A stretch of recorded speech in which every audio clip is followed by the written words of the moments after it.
O'Connor, yeah. Maybe have to do a tribute show to her. Yeah, we do. Yeah, had I Maybe known more than an hour ago, maybe we would have done that. Right.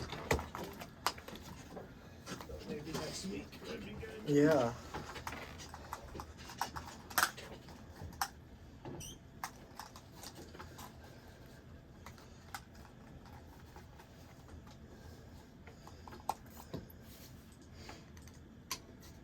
Alrighty.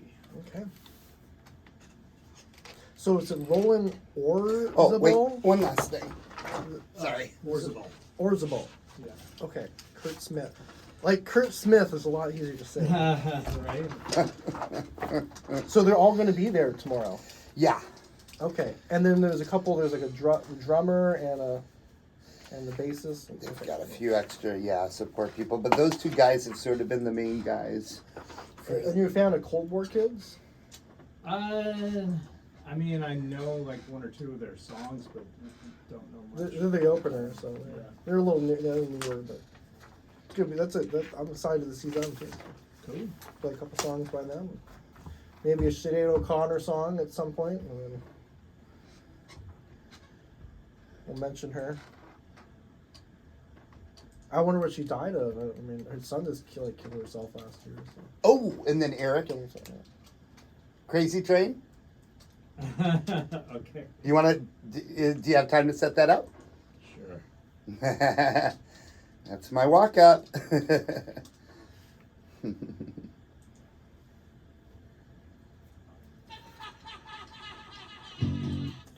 Thank you. Awesome. I just saw Blizzard. That was part of the 15 band lineup. Oh, is that one of The tribute to Ozzy Osbourne. Yeah. That's awesome. It was Breast Fest, so it was like for a cancer relief fund. Oh, okay. So Yeah, the breast cancer all thing. the South Sound bands got together, and Nice. Sim's Last Chance Saloon had noon to 6. Breast fest. Yeah. Sim's Burlesque. Well, watch it there, man. Careful with the equipment. It's like pretty expensive stuff. Yeah. It's hot. Yeah, we're just pushing it right out of this way.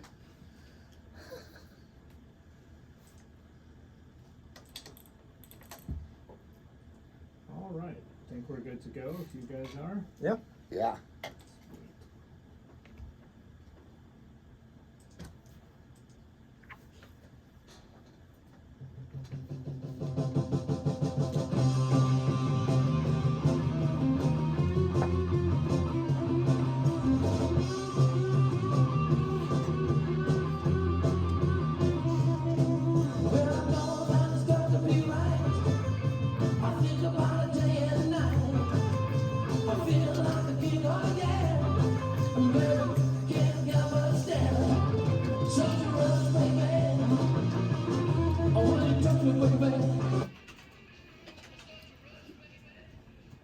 Ladies and gentlemen, cats and chicks, guys and dolls, you're listening to Viva ENT, Rock, Pop, and Soul. I'm your host today, Devin, the happy-go-lucky dude.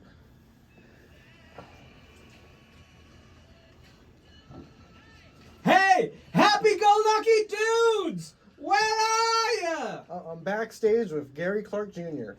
And I'm here today with my guest, Mr. Darren, the Do Train Camp.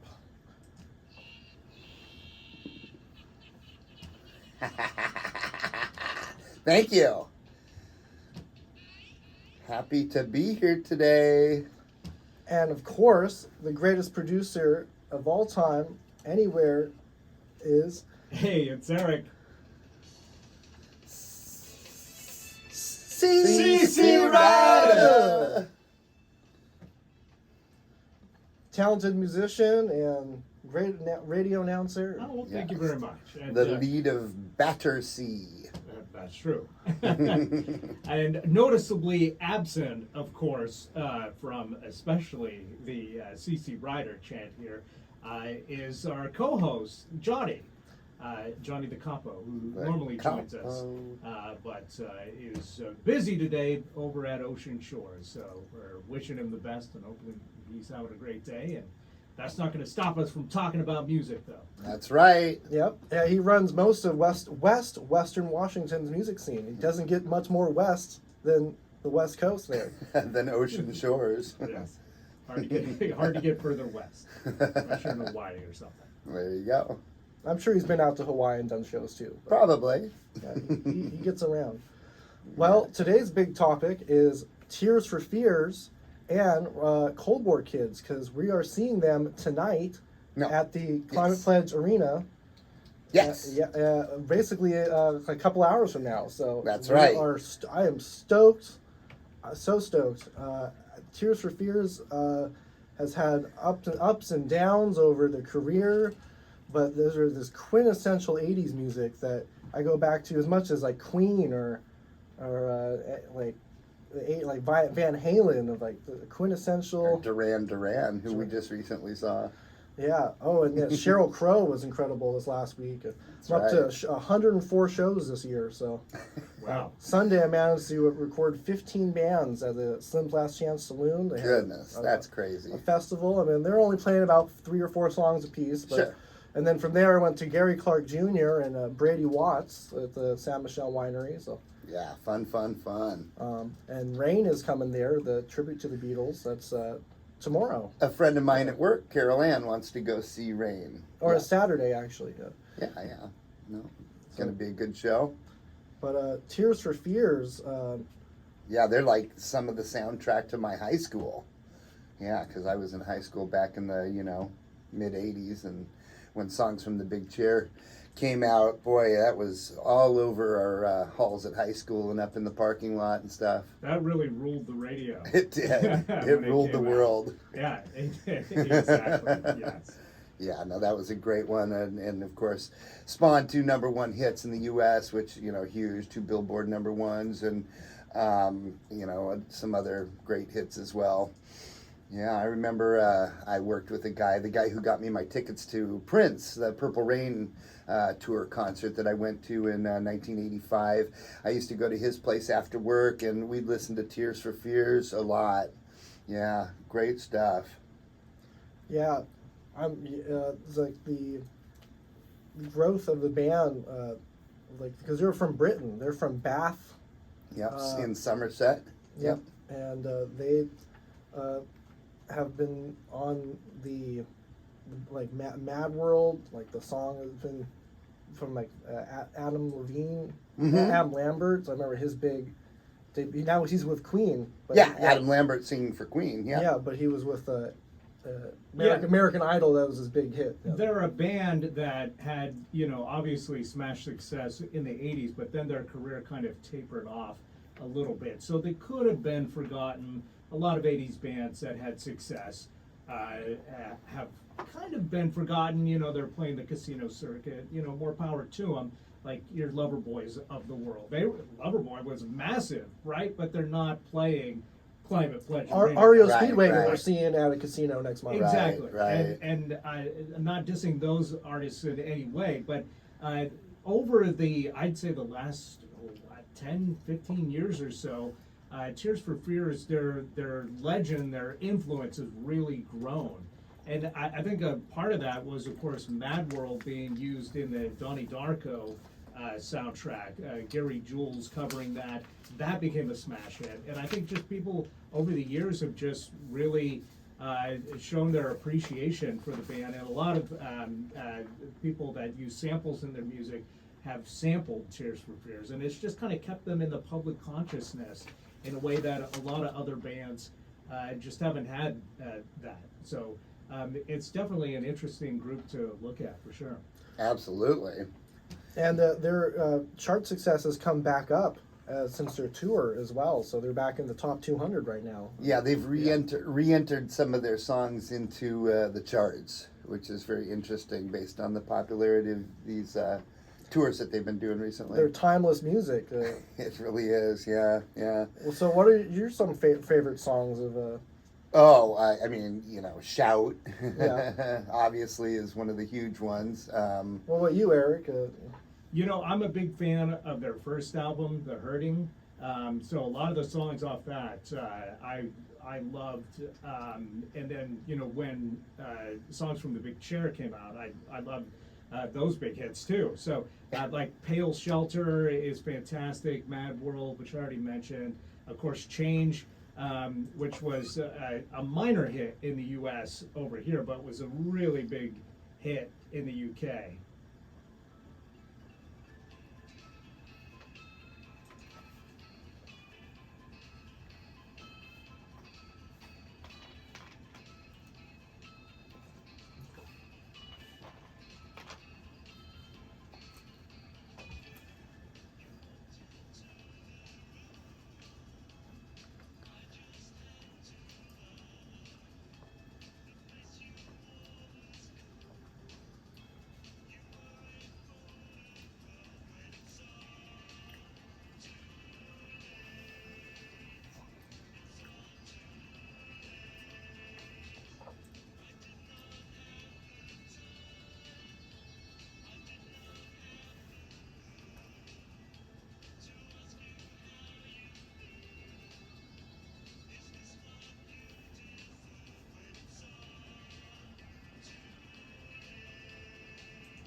Lots of great percussion, little subtle stuff in the background. I mean, essentially they were a synth pop band, but they really, benefited. I think a lot of synth pop bands just were essentially one guy doing a keyboard. Yeah. Which, totally cool, very 80s, but they did a great job of mixing in live instrumentation with the synth pop, and it gave them a kind of a fleshed out sound that a lot of synth groups from the time didn't have. And I have not seen a Tears for Fears tribute band. They have such a unique sound, it's really hard to recapture their sounds. That's a good point. I'd never thought of that, but yeah, I don't think I've ever heard of one either. Well, one of the special things about them is the way that their voices blend together. I've had a hard time over the years distinguishing which vocal was done by Roland and which was done by Kurt. They just do such a good job of blending their two voices. They're so in sync together. It's incredible. Yeah. I've been watching the documentary Scenes from the Big Chair, which is available free on YouTube. And I posted it on the Viva ENT Rock, Pop, and Soul Facebook group, which I encourage everyone to join and engage. Yes. There's quite a community out there that's been growing. Yep. No, I post on there and comment on there regularly, but we could use more people. So if anybody wants to join, just click the button on the page, and we'd love to have you. And while you're on the web, you should check out Devin Creisler Studios. That's where I got 5,000 subscribers, 5,000 videos, and more growing by the day. And also your YouTube channel, Yep. I'm at Do Train, and I've got about 1,600 subscribers and about 1,800 videos now. So just keep posting, and we'll just keep growing. Yep. Keep liking, keep watching, including keep commenting. Battersea's the performance. That's right. We've seen Battersea 3 times recently. That's right. Yeah, and I've been very pleased to see how many people have checked out the videos of the live shows on your guys' channels. Yeah.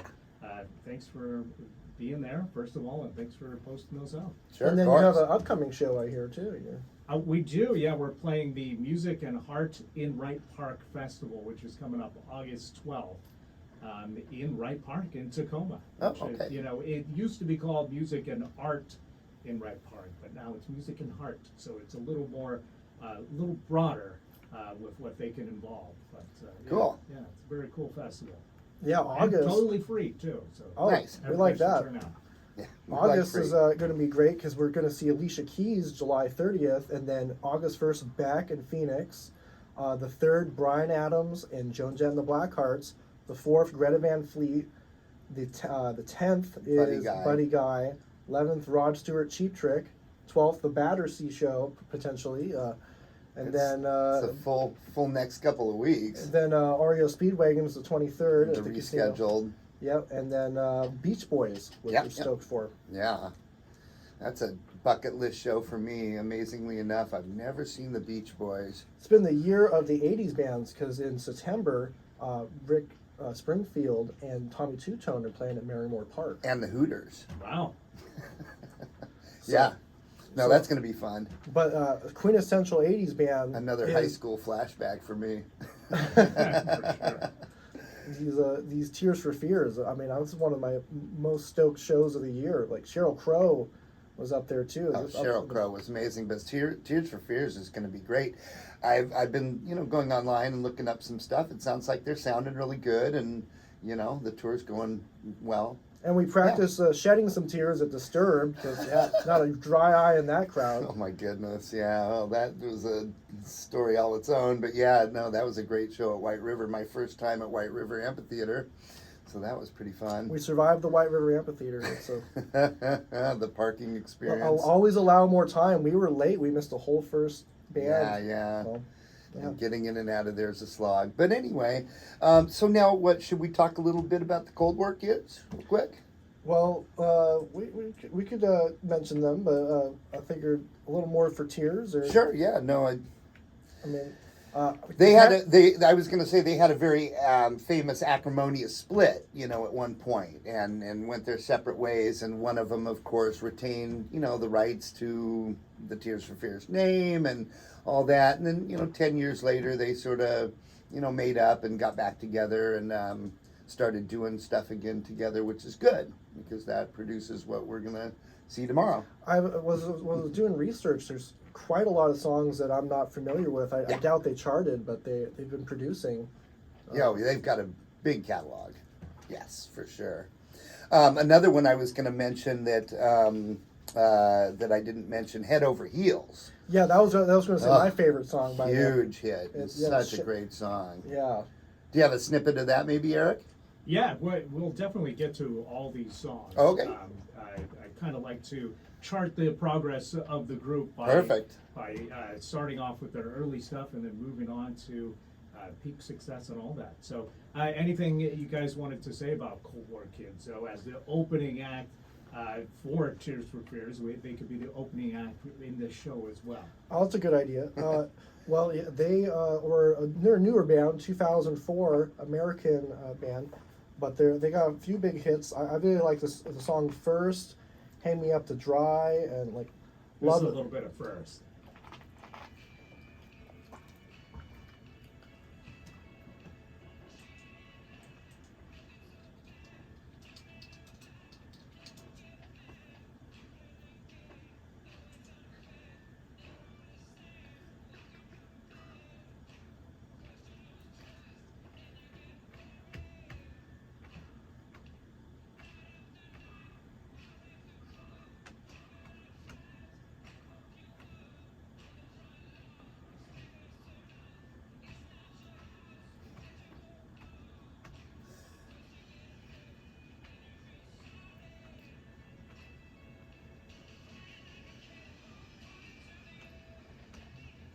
This is probably their biggest hit from 2015.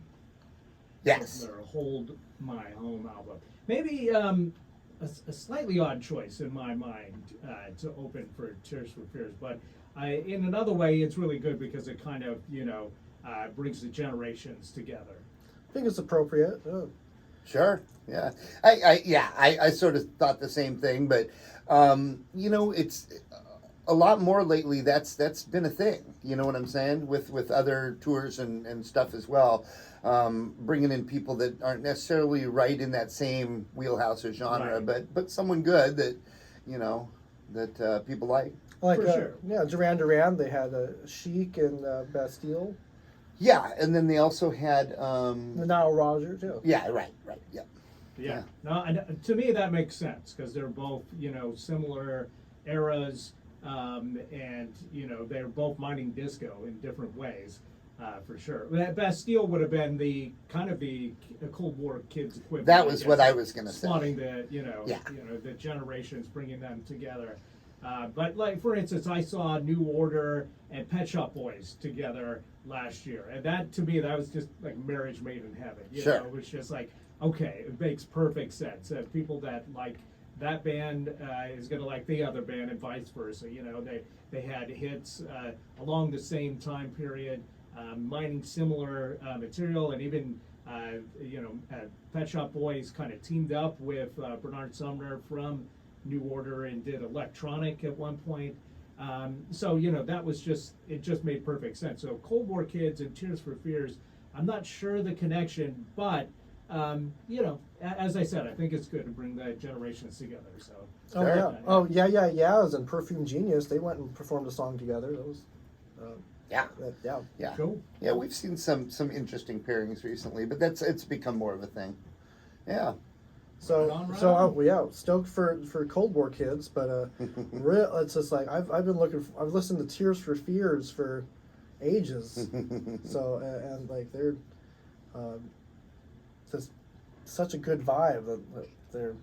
Well, that was another case of high school. I think I told the story to you, Devin, about how the girls in high school, they had no interest in me. They had all the interest in Nick Rhodes and Andy Taylor and the guys from Duran Duran. Sure. And they had all the posters in their lockers and stuff. But they liked these guys, Kurt, and Roland. Yeah. Had posters of Tears for Fears in their lockers and just, paid no attention to me.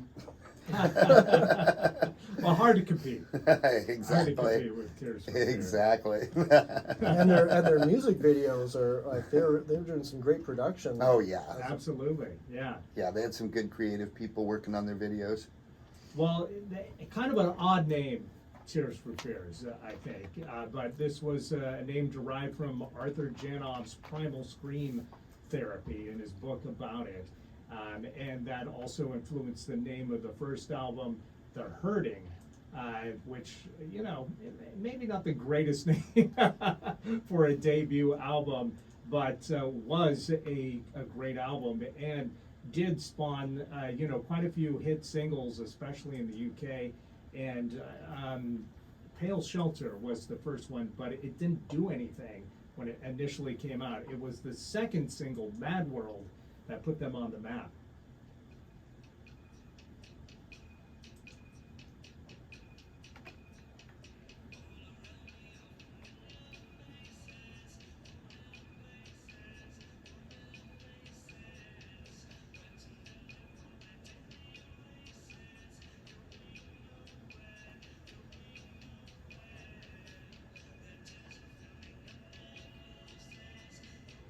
So this was a number 3 hit in 1982. Yeah, when I was just first getting into high school. And Wow. we covered the 80s a couple years ago. We went through year by year on Right. Viva ENT, and yeah, there's a bunch of Tears for Fears in the Absolutely. like this song, yeah.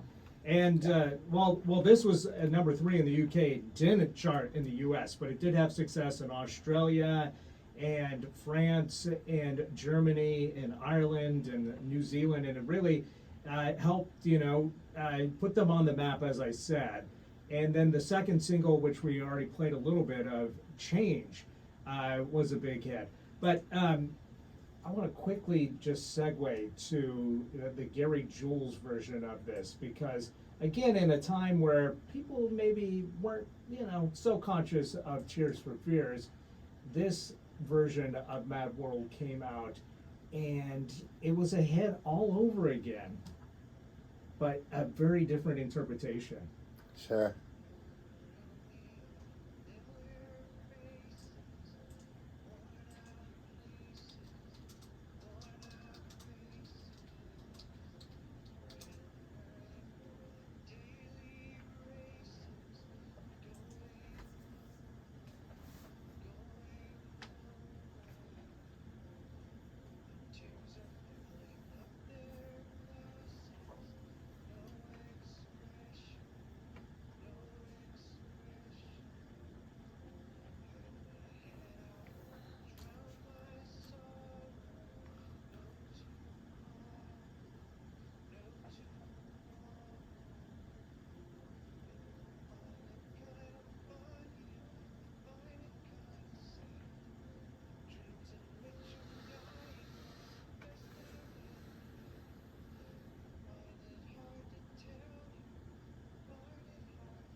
And this was a #1 hit on the adult alternative songs chart in the U.S. in 2003 or 2004. Came out in 2003.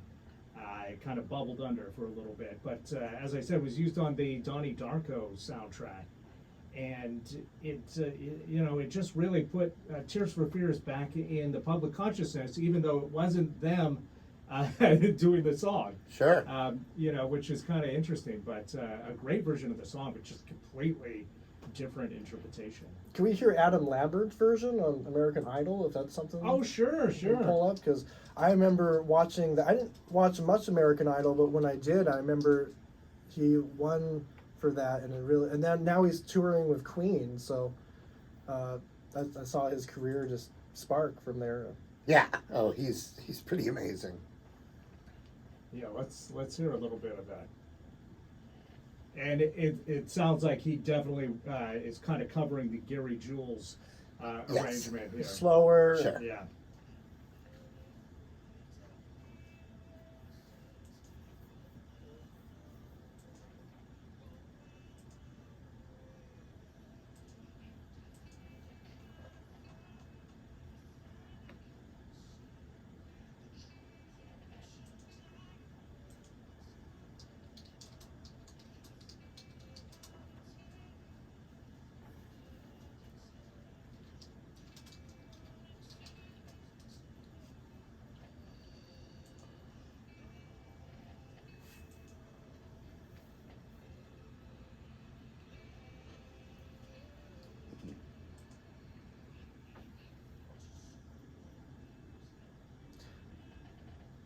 Well, it is a mad world out there. It absolutely It is. truly is. But it's interesting that this, that this kind of became a hit in the U.S., even though initially it wasn't a hit with the Tears for Fears version. But it seemed like everybody kind of knew, oh yeah, that's Tears for Fears.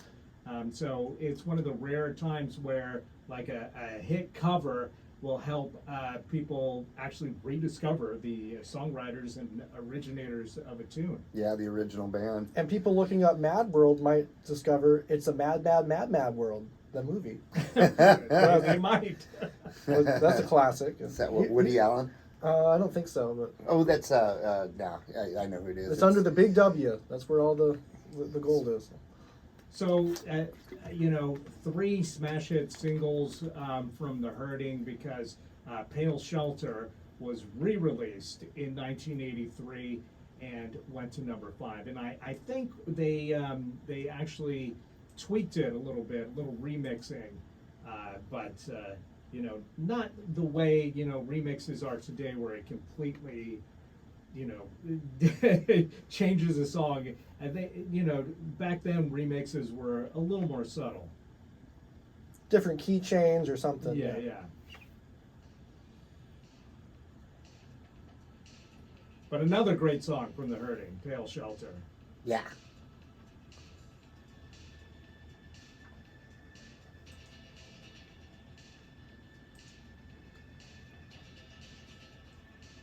And if you haven't seen this video, well worth checking out the video. Features some great visuals, and also features Roland Orzabal getting hit in the eyeball with a paper airplane. Oh, goodness.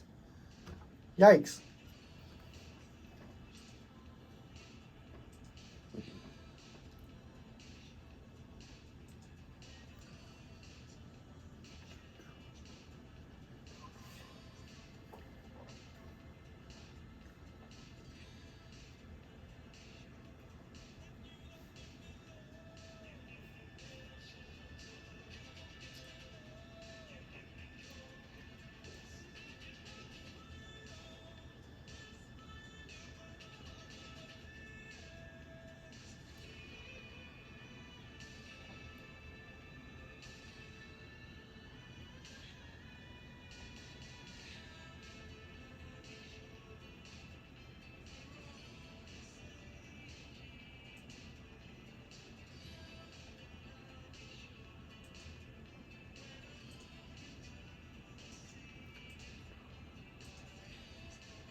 Now, a lot of their songs, I can't really make out the lyrics as you're vibing to the tune, but there's really some powerful messages going on. Absolutely, yeah. And speaking of that, I mean, Mad World includes the line, "The dreams in which I'm dying is the best I've ever had," and a lot of people have misinterpreted that lyric to be like very dark, like almost suicidal thoughts, essentially. But the way Roland described it is, it literally being about dreams and change, and not it being about suicide or dying or anything like that. Just changing your outlook. You know what? Like a phoenix or something. You know what that reminds me of? Yeah. The movie, what was it? It was the movie, I think it was Dreamscape, the one that Natalie Wood died during the filming of. And at the end of the movie, she dies and she puts the little headset on and records a bunch of her like dying memories. And basically it's that same thing. Some of her dying memories were some of the best memories that she ever had. And after she had died in the movie, Christopher Walken went back and reviewed her memories, which a lot of them included him, and realized that These dreams need more cowbell. not quite then, but yeah, eventually they did. But yeah, I mean, so it's just sort of the similar idea of your dying dreams being some of the best dreams. And a lot of their lyrics were impressionistic, but it definitely was done in a way that was very interesting, and you couldn't necessarily just take everything at face value. There was something deeper going on, clearly, with all their lyrics. Sure. And as big as The Hurting was, it had, it went to silver status in the UK. And a lot of bands maybe would have one record that would do that kind of success, and they'd be very happy with that. Yeah. But when they came back with Songs from the Big Chair in 1984, and they released a non-album single in between, The Way You Are and Mother's Talk, was an early single before the album came out.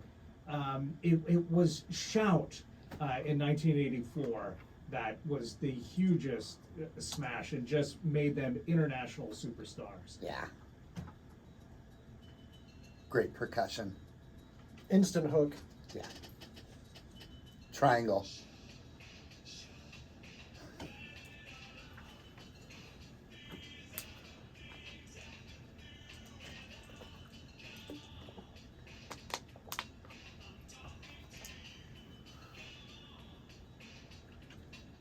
And definitely going back to that well of Primal Scream therapy as inspiration with this one.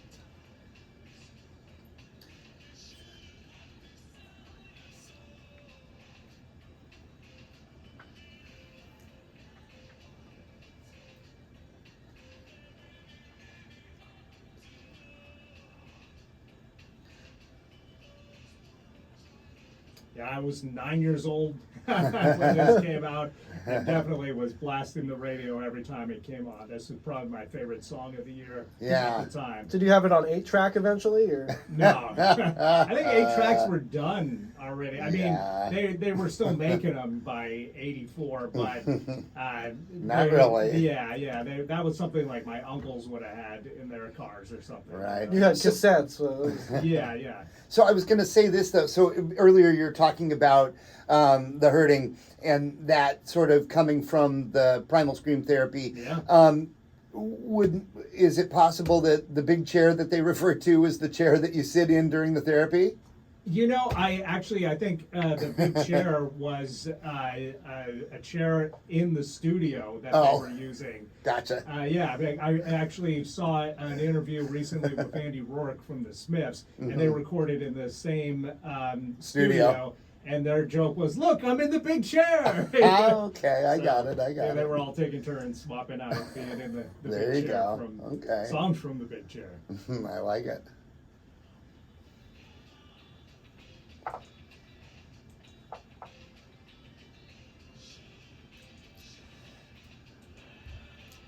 And there was something like he grew up with a big chair, and his mom would sit in the big chair. So this song in 1984 came out when I had my very first job ever, and as I said, one of the guys that I worked with, we would go to his place after work and listen to this stuff, listen to Prince and other good stuff from this era. Yeah, my first job. Well, my first job, Radio Shack, we listened to this song too. So That's cool. Yeah, a classic rock station. Some music is just timeless.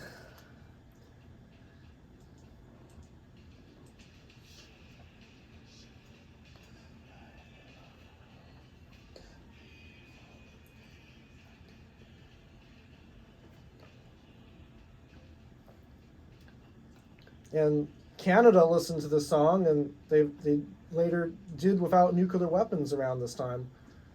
But maybe some other countries could listen about that. But That'd be nice. it's a protest song. How appropriate that Cold War kids and Tears for Fears are coming the week after Oppenheimer just came out. There you go. And Beck is coming, and Futurama, the new Futurama has landed too. So That's right. And Beck has been on Futurama. He's been on Futurama. So, what a big summer it's been. Absolutely. And of course, the next big single did even more than shout. Yeah. Everybody Wants to Rule the World, complete, utter smash. I was thinking they should have called this new tour "We Rule the World Tour." we did it. we achieved it. We finally got our goal of ruling the world. But yeah, Shout was number one, and then the follow up in '85, Everybody Wants to Rule the World also went to number one. Bigger in the U.S. even than in the U.K., where it went to number two. Based on 2 chords.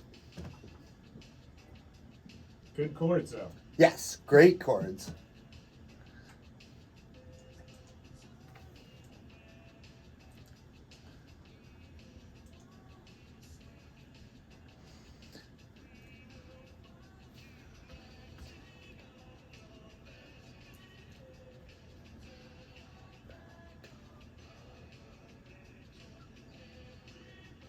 And again, all over the radio in 1985, and MTV just played this video relentlessly, and I was there for it. I was happy to see it every time, because there was a lot of dross that was on the radio and on MTV at the time. So this was a welcome respite in pop music. But I mean, there was other great stuff out at the time that was big, like Peter Gabriel's So album was really big at this time, and so was Frankie Goes to Hollywood, Relax. There was like another British invasion kind of happening at that time, and Tears for Fears were part of that, and probably the most successful of them. Yeah. And we're stoked to also see Peter Gabriel this year. Yeah, we are going to go see him too. Sting as well. Is Sting British? Yeah. Yeah. Mr. Yeah, Gordon. Sting Mr. Gordon British, Sumner. definitely, yes. Mr. Gordon Sumner. He fronted the Police for many years Yeah, before yeah. doing his solo thing.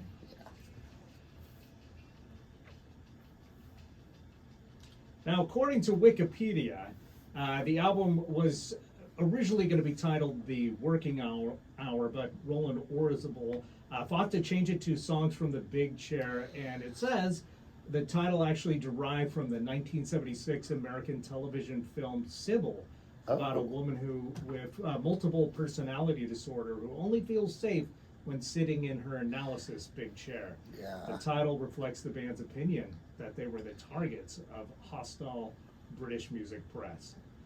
So interesting. Got bunch of different stories about the title out there. Right.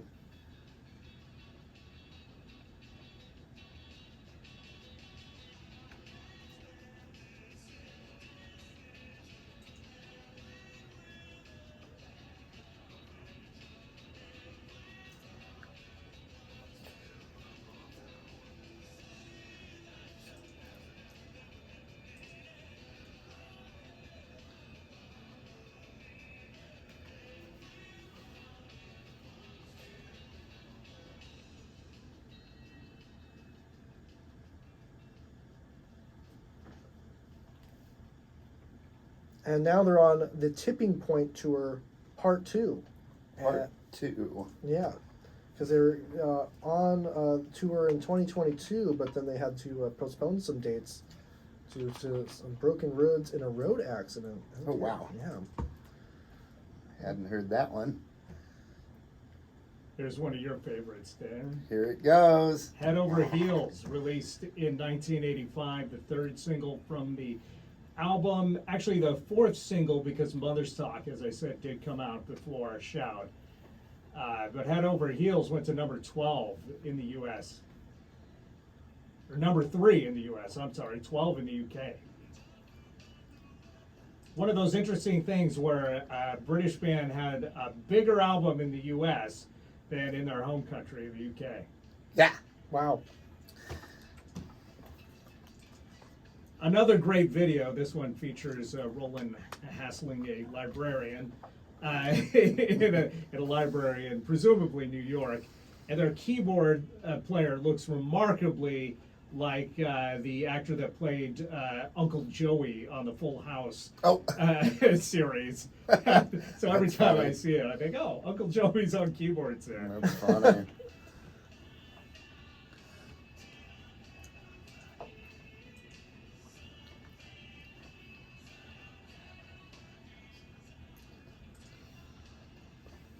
But yeah, every single that came off this album at the time just blew up the radio, and it was my favorite song at that point. You know, it was like, yes, Yeah. another good one. And as I said, they actually played this song on the station that we played at work at my first job there at Pier 1 Imports in 1984 and 5. And oh my goodness, we'd hear this one and be like, yeah, at least we're getting to hear a good one finally. Because some of the stuff we heard wasn't so Yeah, great. absolutely. Yeah. As you mentioned, there was a lot of dross. Peculiar music video. There's a chimpanzee in the library. That's right. He walks in with this handful of books, and the show behind the scenes, he's like in this chair going up and down, The like big how they chair. do those shots. Yeah.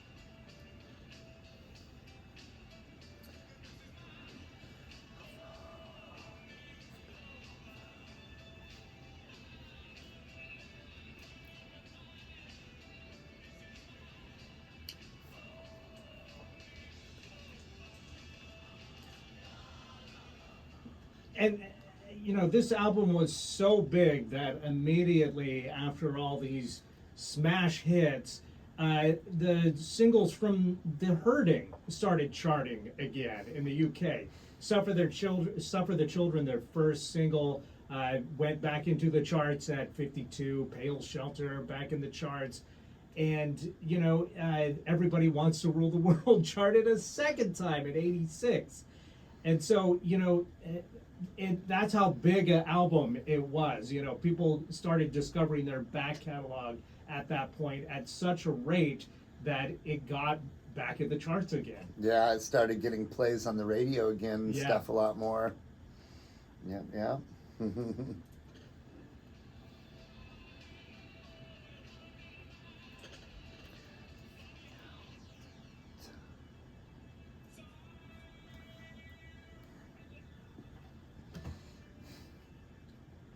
It's funny how time flies. It's funny how time flies. That's right. I just yeah. told you that the other day, Devin. Have you read the book Tears for Fears: The Seeds of Love from 1990? I haven't read that one. To take a look at the library for that one.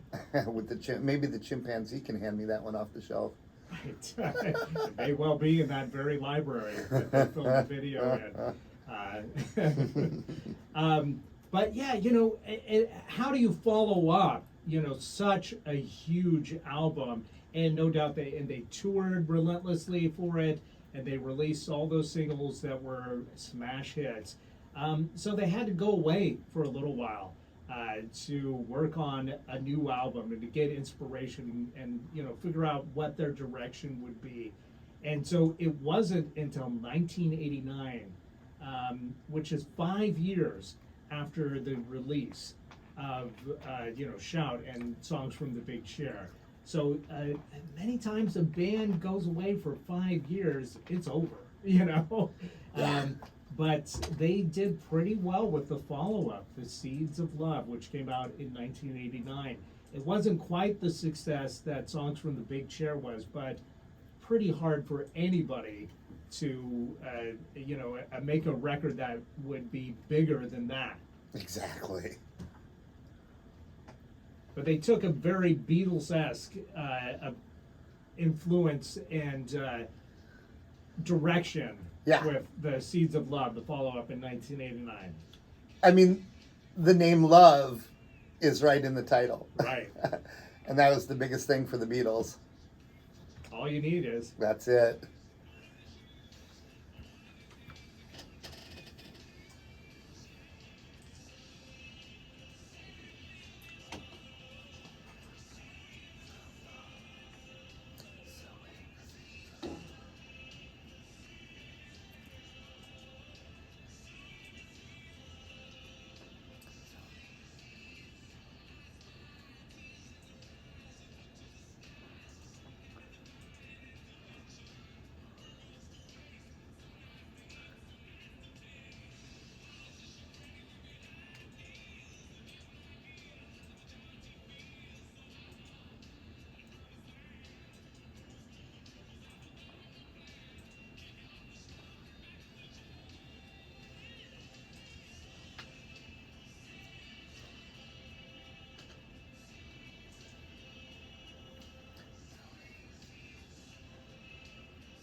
And I'd say in 1985, they were the vanguard of pop music. Everybody was trying to be like them. But by the time this album came out in 1989, they were really kind of out of step with what everybody else was doing musically.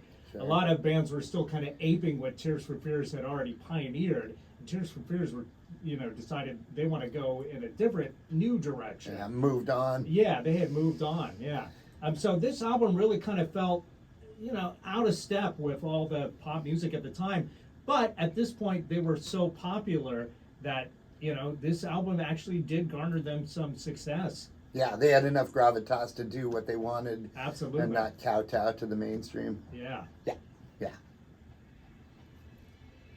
And this song really, like 5 songs in one. Yeah.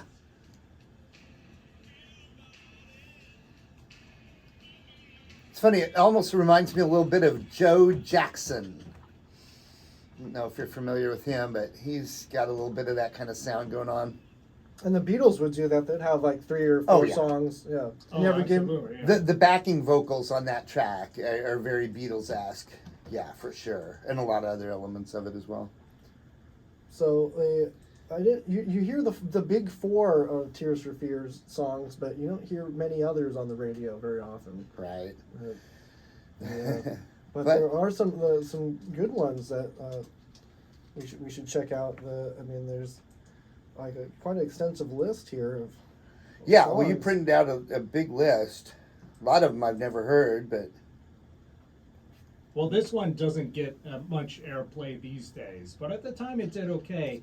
I remember seeing the video quite a bit. Woman in Chains, which was the follow-up to Sowing the Seeds of Love. only went to number 26, but still pretty popular, featuring Oleta Adams also on vocals with this one. Kind of a different feel for them for sure. Most of their singles had been, poppy, energetic hits, and this was like maybe their first big ballad.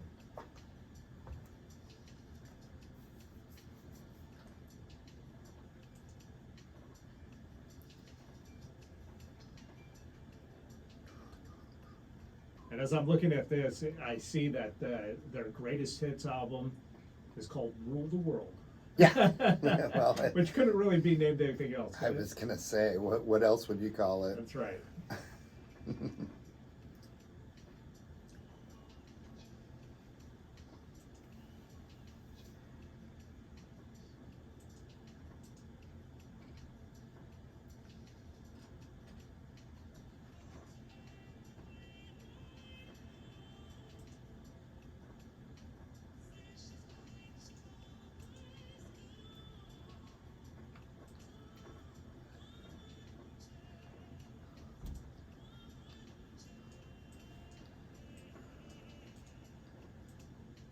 It's funny. It reminds me a little bit of Sade.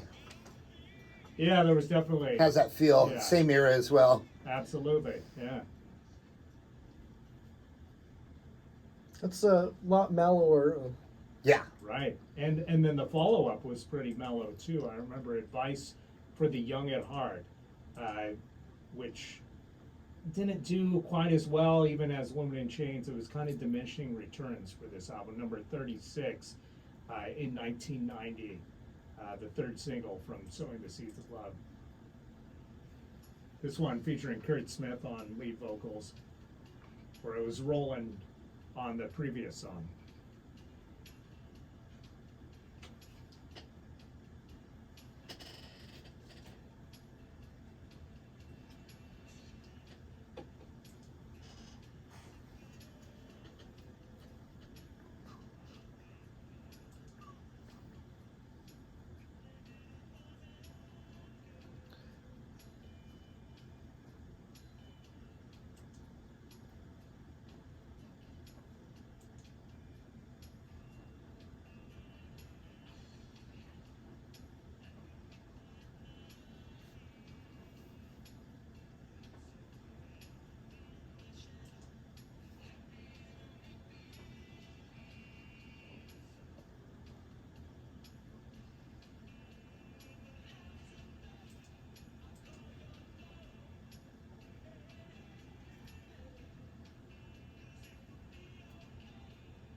And after touring this album quite extensively, this is when they had that acrimonious split. And Kurt Smith actually did his own solo project, I believe was called Marigold.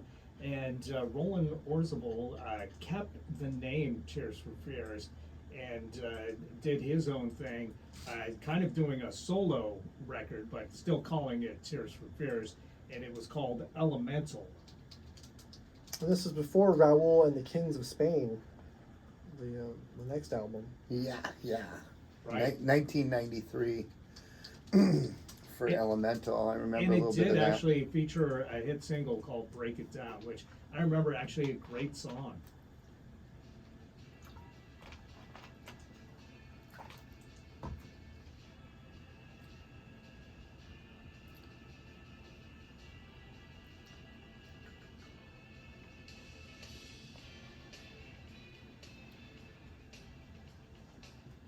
This came out in 1993 and went to number 20.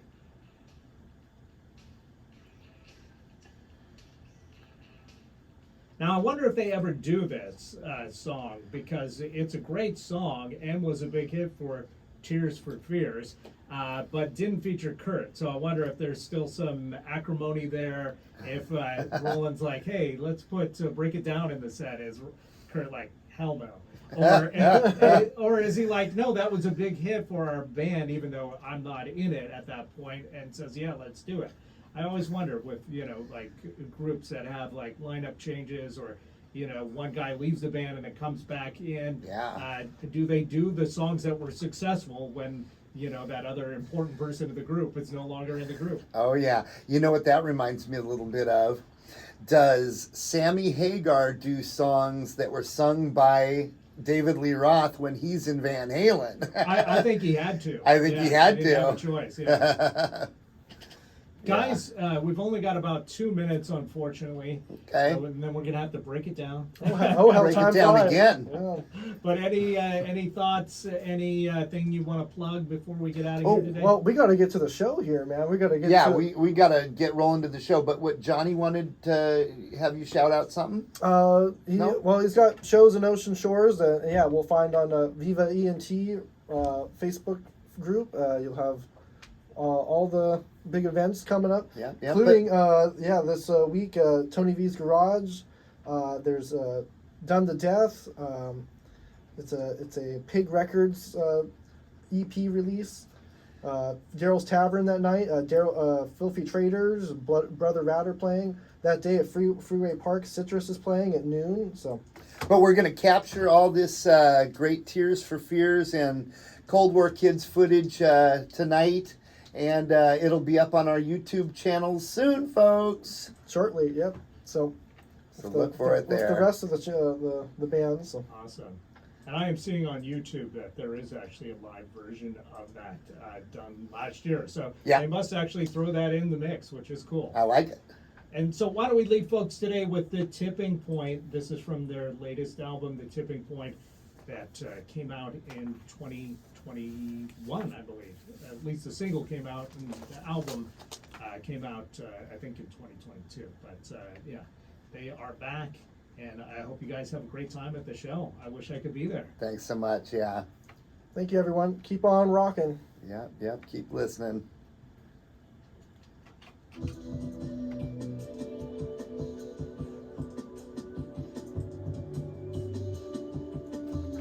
Awesome, good stuff, guys. Yeah, thank you. Thank you. Yeah, I know. We're like, oh, we could do so much more to say. Oh, next time. Hey, since the update, this thing didn't die here. Oh, did we not mention Sinead O'Connor? No, we didn't, but It's you know, okay. if we do a tribute to her, we can yeah. get right into it, you know. Yeah. There you go. Hey, thank you. Yeah. Appreciate that. Yeah, thanks. Right. Big contributor, huh? That was fun.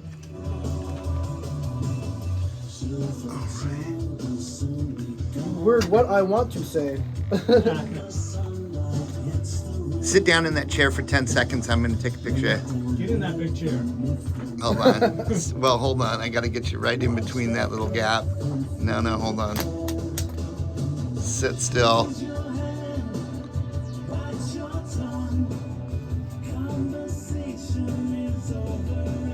on. Perfect.